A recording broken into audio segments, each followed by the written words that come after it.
isang mapagpala at mabiyayang ulan.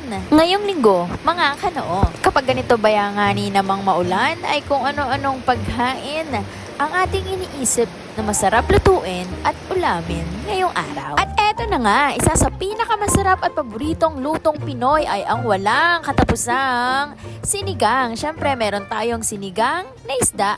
At masarap dito ay yung bangos na mataba ang tiyan. Hala, double meaning ba yun? Sorry.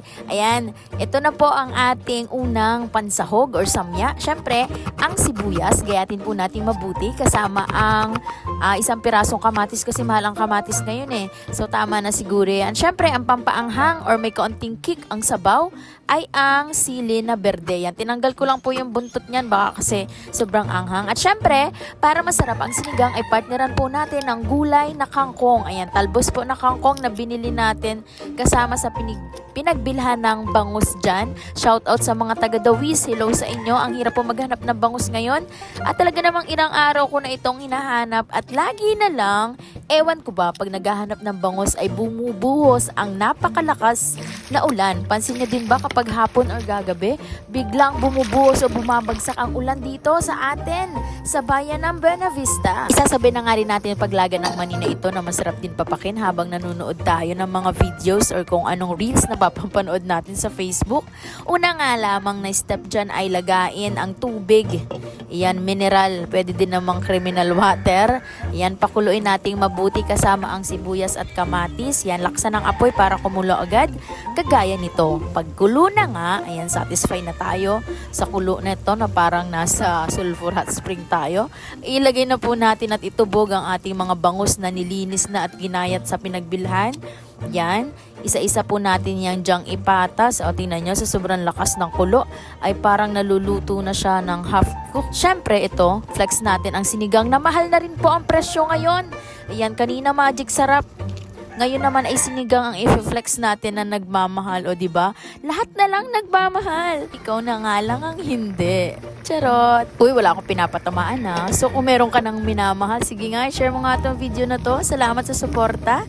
Ayan, pagluto na nga ang ating isda, ilagay na po natin ang ating pakete ng sinigang na isda. Ayan. Meron din pala nga niyang instruction sa likod para maalala natin at mas luto natin ng maayos yung tamang proseso ng pagluto ng sinigang. Habang pinapakulo ay lagay na po natin ang ating talbos ng kangkong dito lang sa ibabaw. Ayan, takpan po natin yan after natin mailagay dyan para mabilis po siyang maluto. Masarap yan kapag medyo half cook.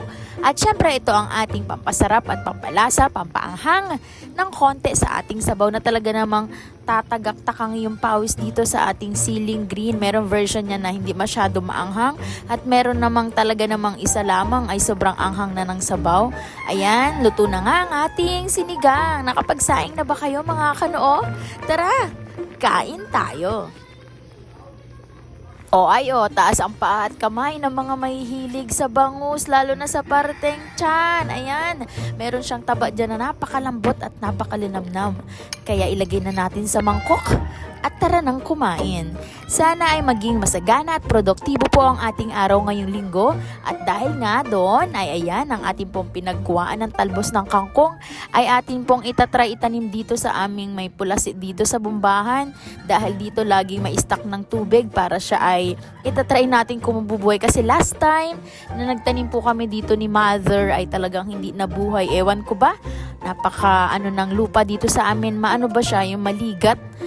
Parang hindi kaya nung ugat gumapang dun sa ilalim ng lupa. Ewan ko dyan. Pero try pa rin natin. Malay nyo, para hindi na po tayo bumili sa sunod ng kangkong kapag tayo ay magsisigang. Pipitas na lang tayo dito. Yan, gusto ko rin mag-content ng mga pagtatanim eh. Kaso nga lang ay maiba yung lupa. Shout out dyan sa may mga matatabang lupa. Baka naman pwede makabili para sa ako. At yan, ewan ko, yung aming mangga dito may bulaklak. Baka mamunga siya. Maraming salamat sa panonood.